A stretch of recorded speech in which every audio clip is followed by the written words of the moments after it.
I'm going to record this class as we are going to revise the i'rab, uh, how to mention the i'rab of a word.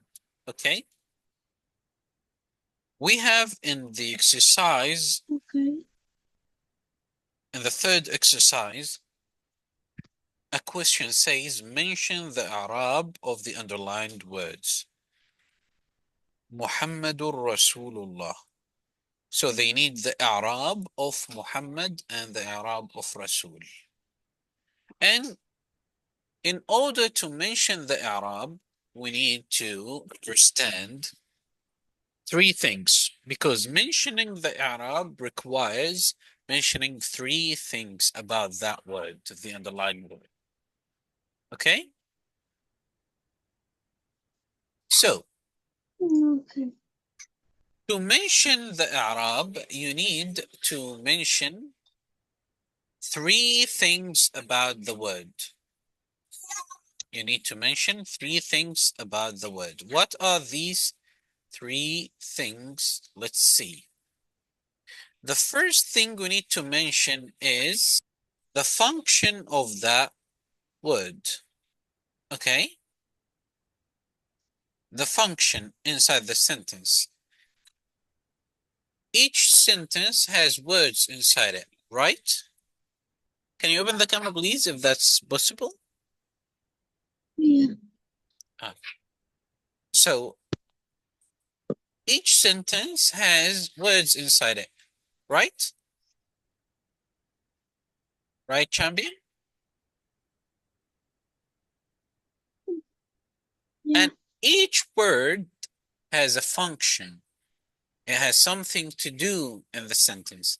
It has a meaning to give. It has a function, okay? And every function has a case Okay. ending. Every word has a case ending, okay? And every word that has a case ending, it has a sign for Yeah. that case ending, okay? So Okay. we have three things. We have three main things we need to know about each word inside the sentence. These three things are as follow. The first thing is gonna be the function. The second thing is gonna be the case ending. The third thing is gonna be the sign. In order to mention the i'rab, you need to mention three things: the function of the word, the case ending of that word, and the sign of that word. Okay? Understood? Okay. I'm waiting for you to confirm. Yeah. Understood? Okay. Mentioning the i'rab, what does it mean? When I Yeah. ask when I ask you to mention the i'rab, what does that mean? Hmm. Quick question. Read and the the case ending of the word. Just the case ending? Hmm? What we had explained right now. What did we explain?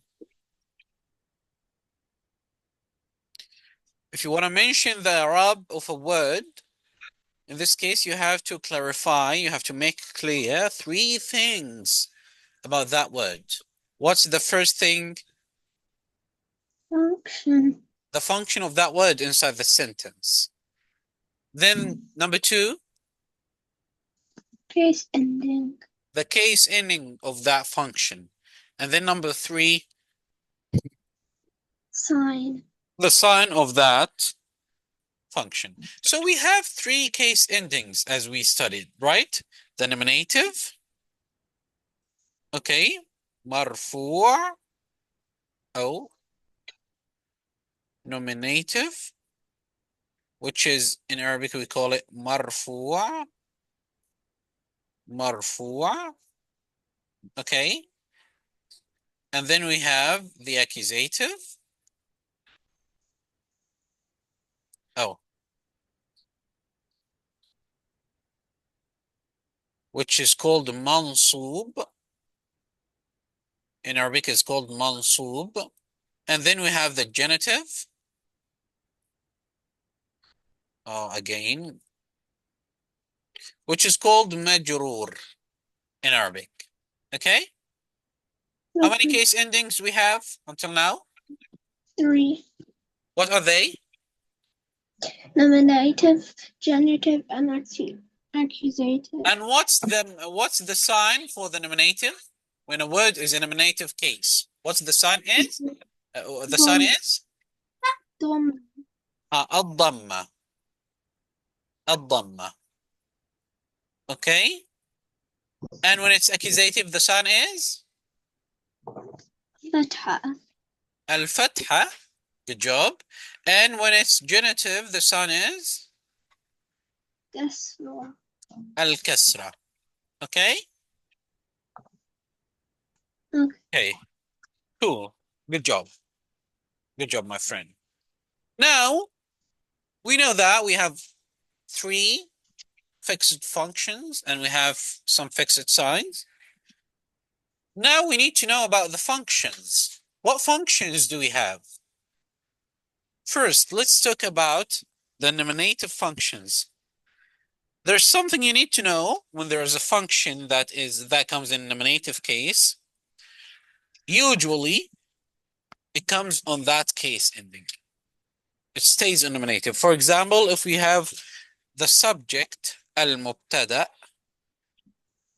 for example, al-mubtada, the subject always comes in nominative case. You'll never find it in accusative or genitive, okay? So whenever, what's al-mubtada? Can you remind me what is al-mubtada?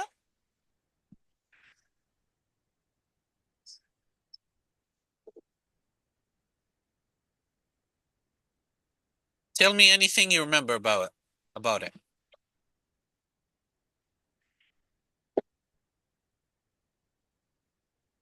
Hmm? Anything you remember?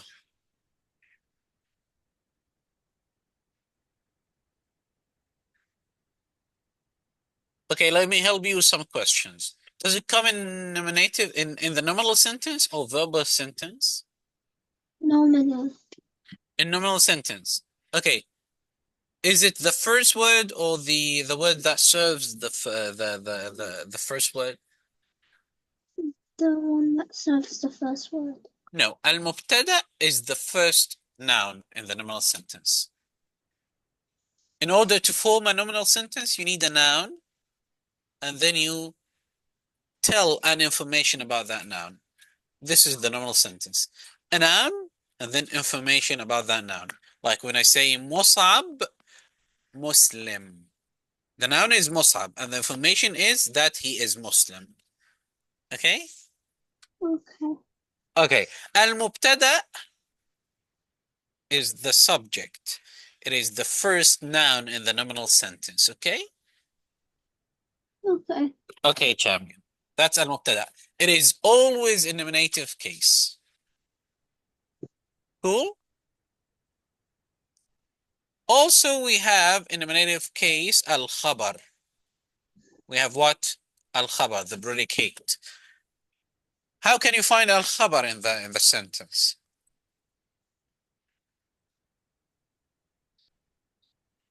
The predicate. How can you find it? Do you remember? No. Yes or no? Say again, please. No.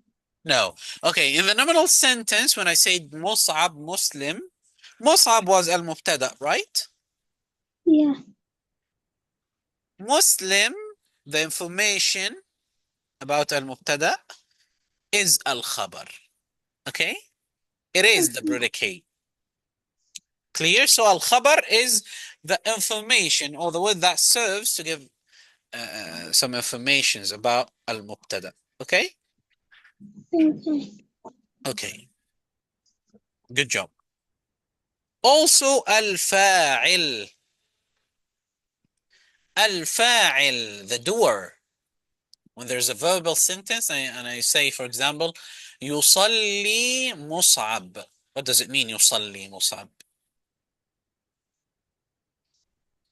Mus'ab is praying. يصلي, it means praying. Okay, Mus'ab is praying. When I say يصلي Mus'ab, who is the doer of that praying in my sentence? يصلي Mus'ab. Who is the doer of Yes. it? Mus'ab is the doer, right? So the doer is always in the nominative case. Okay? Okay. Okay. So we have some functions always in the nominative case. Cool? Then we have also a not. Oh, no, let's not talk about the not now. Okay. Let's move to the accusative case. What are the functions that comes in accusative case? The first function we had studied about accusative case, which comes usually in accusative case, is الظرف, the adverb. Okay? الظرف, the adverb. Okay? Okay. When you say in front of, behind, next to, and so on, under, in, and so on. These words in Arabic, فوق, on, تحت, under, بجانب, okay, أمام, in front of, خلف, behind. These words are adverbs. It is in the nominative case. When it comes, okay, as we had studied the adverbs, this unit, usually it comes in the nominative case. Okay? Okay. Okay. Let me write the translation next to each function so you can remember it. Is that okay? Is that better? Yeah. Yeah. Okay. Oh, okay. Bismillah. Subject.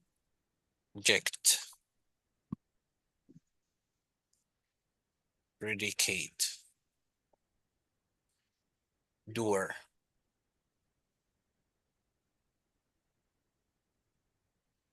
Adverb.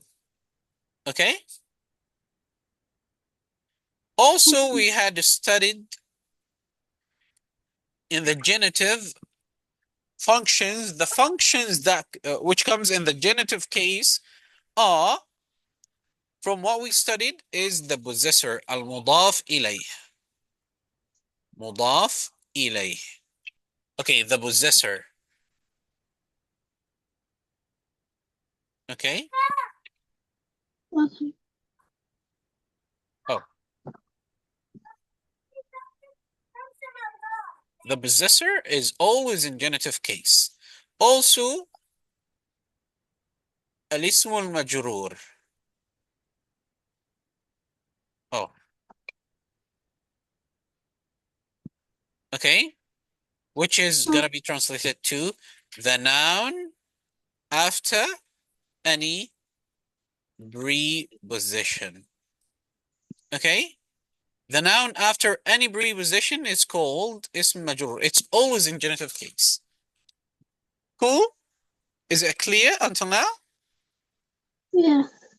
Alhamdulillah. And there is one function that we had studied. It takes different case endings. So from this chart, we see that the subject is always in nominative case, the adverb is always in accusative case, the possessor is always in genitive case, as we see over here, right?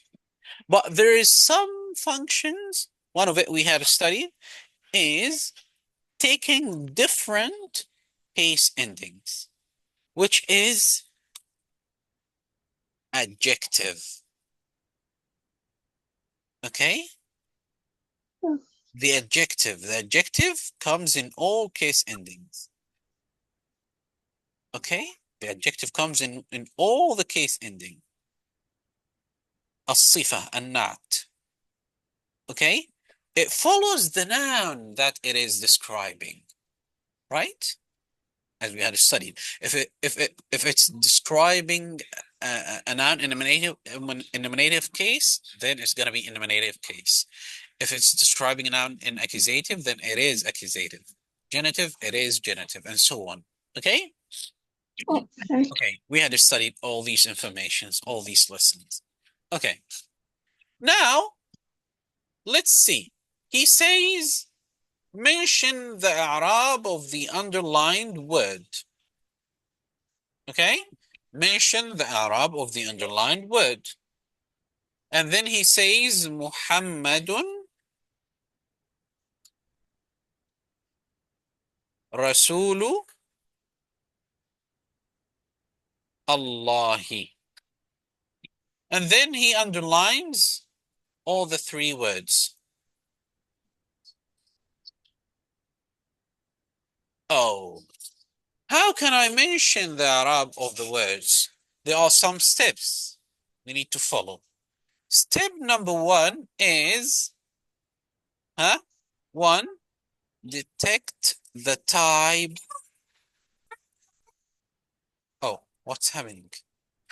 One, we need to detect, detect, subhanallah, astaghfirullah, azim wa atubu ilayh. Detect the type of the sentence. Okay? Number one, what do we need to do? Detect the type of the sentence. So if it was a nominal sentence, I will assume that I'm having mubtada and khabar, the two components of the nominal sentence. If I have a verbal sentence, then it was going to be a verb and a doer, right? So I need to detect the type of the sentence first. Then after that, I need to detect, number two, I need to detect the main compo of the sentence, the main component of the sentence, okay? I need to detect the main component of the sentence, all right? So if I have Muhammadun Rasulullah, can you detect the type of the sentence first? Nominal sentence. So if you say nominal sentence, then that means we are expecting to have what functions in it?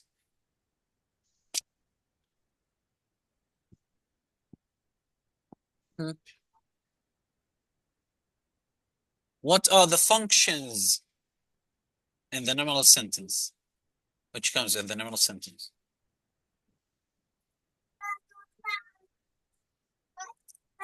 What are the components of the nominal sentence? It's the same answer for the two questions.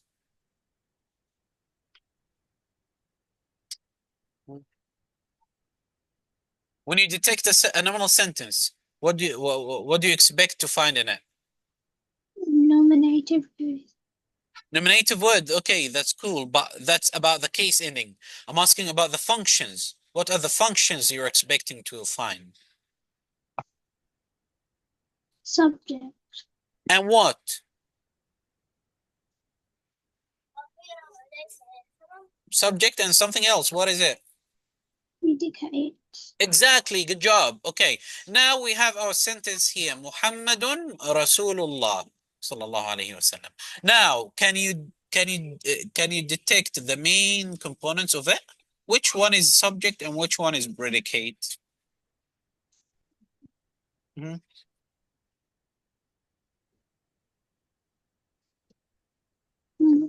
Ahmad is subject. Uh-huh. Rasul is predicate. Okay, now we know this one, the function of this word is that it is subject. And this one, that it is predicate. So I know now for sure. which one is subject and which one is predicate. So I'm not gonna make a mistake and say Muhammad is gonna, when I mention the Arab, I'm not gonna say, oh, Muhammad is doer. No, I already detected that. I already had detected that it's subject. So it's gonna be this function. Okay, now step number 3 is that I need to move to mention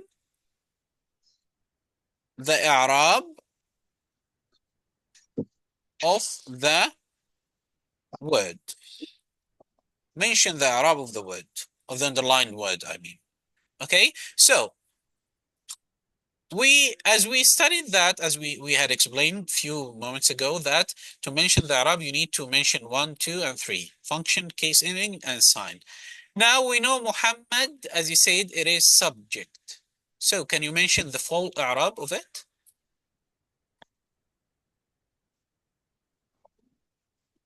Uh-huh.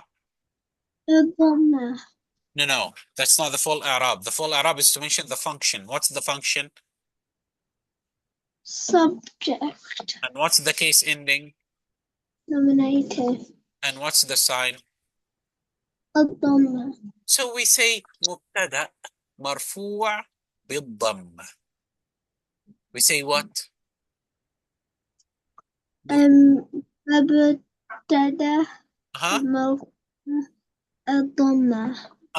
So that means it is subject, and the case ending of it is nominative case, and the sign of it is that it ends with dhamma.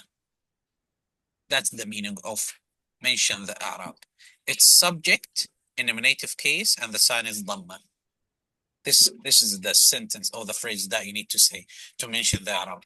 Okay? Okay. مبتدأ مرفوع بالضمة. Okay, now can you mention the i'rab of رسول?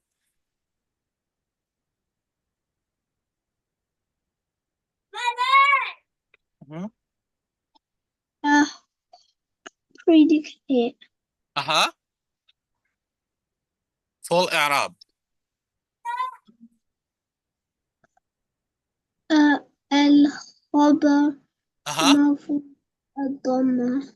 Okay, that means it's a predicate. The case ending is nominative and the sign is dhamma. Okay, now can you mention the i'rab of the word Allahi?